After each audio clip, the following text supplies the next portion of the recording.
Ladies and gentlemen, boys and girls, welcome to the greatest show on earth. I am your host and Finally, it's been Akatosh, the first of my line. You have found what to play next, where we bring everything that is awesome, and I do mean awesome in gaming. I feel like my lighting is off. Let's scream at the screen if my lighting is off. We bring to you, we scour the indie community. This is an older game. A lot of people haven't heard of it, so we love this sort of find. We try to keep everything $20 and under. This is Dreamfall. So if you're at all into like the old Norse mythology, this is one of those Aboriginal stories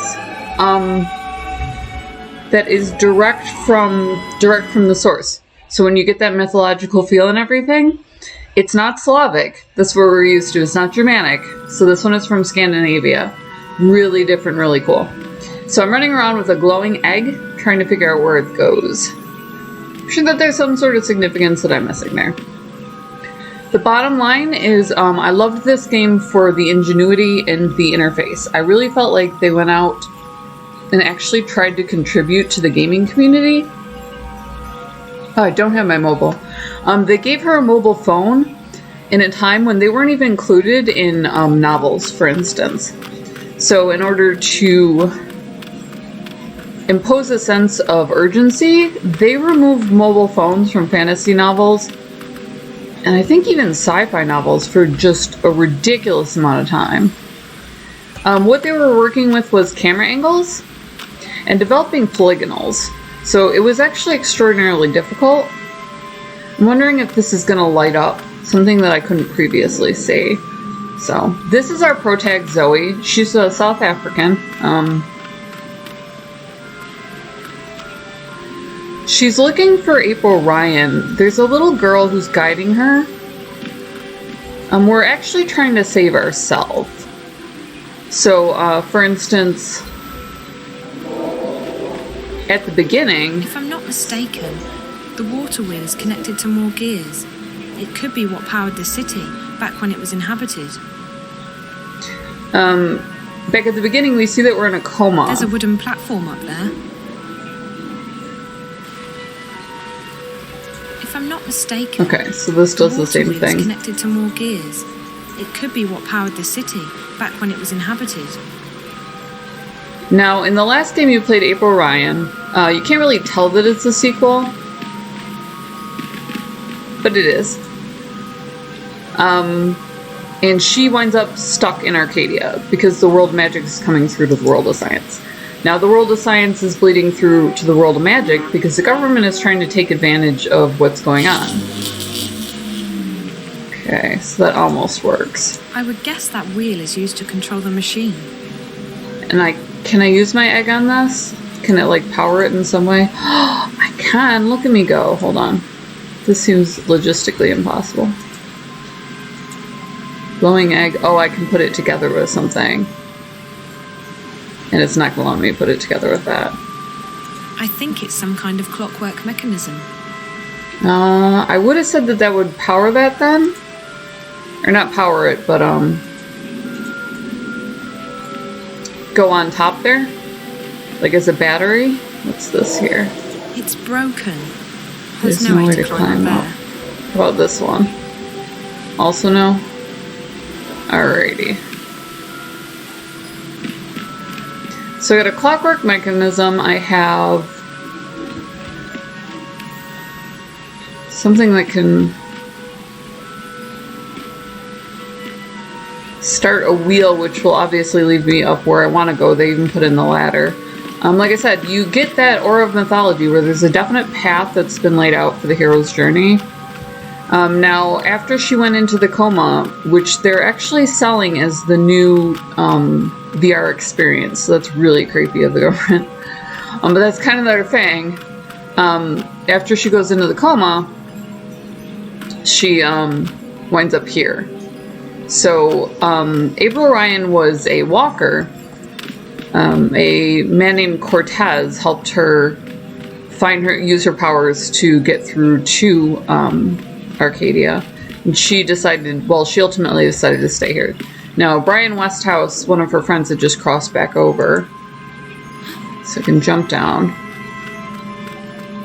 But that might have opened one of the rifts because they were experiencing a lot of problems with static, and it might be from people going back and forth. We're kind of not sure at this point. Alright, hold on 1 second. Let me bounce out to the hint. Okay, so I was correct. It looks like a machine with a big you put it wheel on and a top. socket on top. I wonder what it does, and if it still works. Love this. So I had to go around it to get to it. Like I said, there was a lot of work on interface back in the day, where they didn't have the little glowing spots to let you know to interact with something, so I didn't know there was one on top of it. So now it's making a musical noise.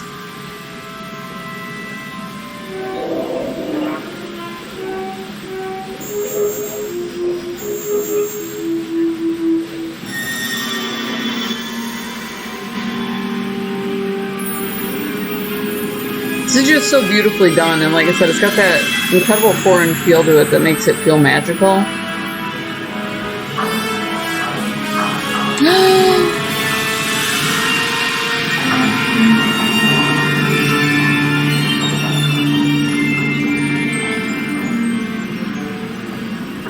Zoe, that look.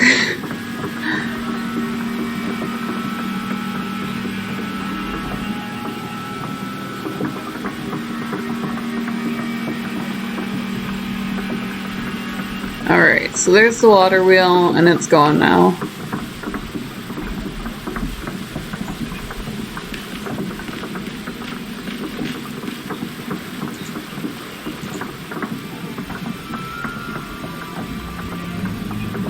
And she grabs onto the board and goes up, okay. So we're getting into the city. It is so beautiful in Arcadia. On our first trip here as April Ryan, you learn all tongue and you get to explore, and I was so heartbroken that there weren't more, oh no, that there weren't more, you know, scenes to it, and we just loved playing through. Gotta want it! Oh my god! Zoe is so much more intrepid. Let's see here. They did mention they, at this point, game devs were trying to decide whether or not to include arcade aspects and how to do so. They weren't sure if they could or should go into every game. The ultimate decision was that they went into every console game because that's how they played. But if it was outside of your living room and on a PC, for instance, then the storyline was so much more important. So acing it on all levels kind of kept it muddled. So the different ways that devs handle interface, gameplay, and like how the game interacts with the user really kind of let us know what was going on in gaming. So I'm in a cave, and I think I just dead-ended. Hold on. Why am I in a dead-end cave again? Why is this? So there's a river, there's a root, got some crazy little sounds coming off of here. This one let you sweep in a circle with your eye since it didn't have the hot spots, to give you a better orientation. Like I said, they were kind of experimenting with interface at that point. Maybe I can jump over. No. She's not having it. You are no Lara Croft. Is it Lara? Lara Croft. You know, I played the games. You would think I would be better at this. I would swear that you can do this. Hold on. How can I get across this? This is so frustrating. It's like the outside of a Frank Lloyd Wright building here. What's this?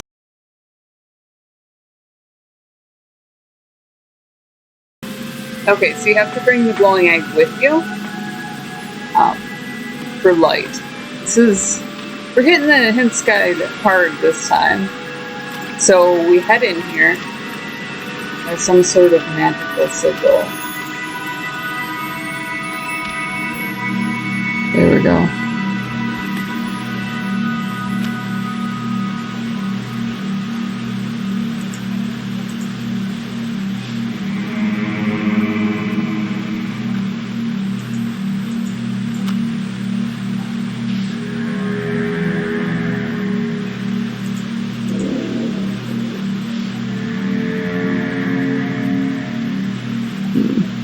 Alright, so that was 132.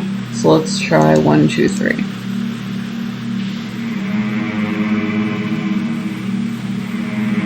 Oh. I'm a wizard, Harry! Hold on. I did 1, 2, 3. Okay, so that was incorrect. I thought I got it in 1 again. Look at me go, huh? 3, 1. Let me see what happens when I do it like completely different. 2 and then back around to 3.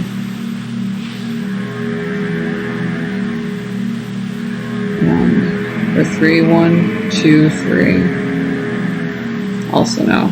Okay. Start in the middle.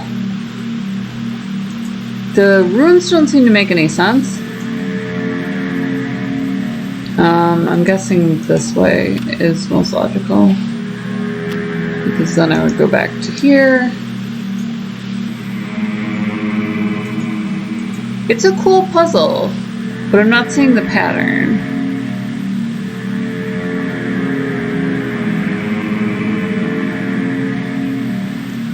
Oh, let's see. Guidebook says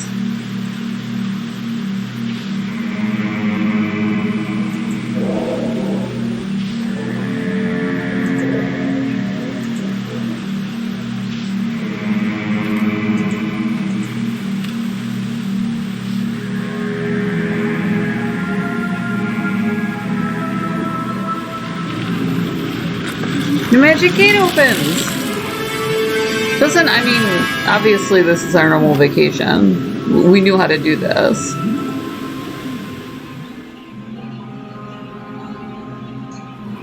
So we made it through the cave and now we're in Arcadia. So I am so excited to be playing through this. Link in the description below if you do want to play along. Also down there, Gamer Grind, gamer coffee delivered to your door. And we did partner with an indie company. We did partner with an indie social site, Coffee. A wooden wheel. What is this place? I must be dreaming. KO-FI. So if you love us, you can buy us a coffee, $1. We put a lot of behind the scenes stuff on there. So it's just a really cool place to hang out with other indie devs, artists, gamers, etc. So liking, subscribing, totally free. We love you guys. We love that you're always along for the ride. And we look forward to seeing you in the next video.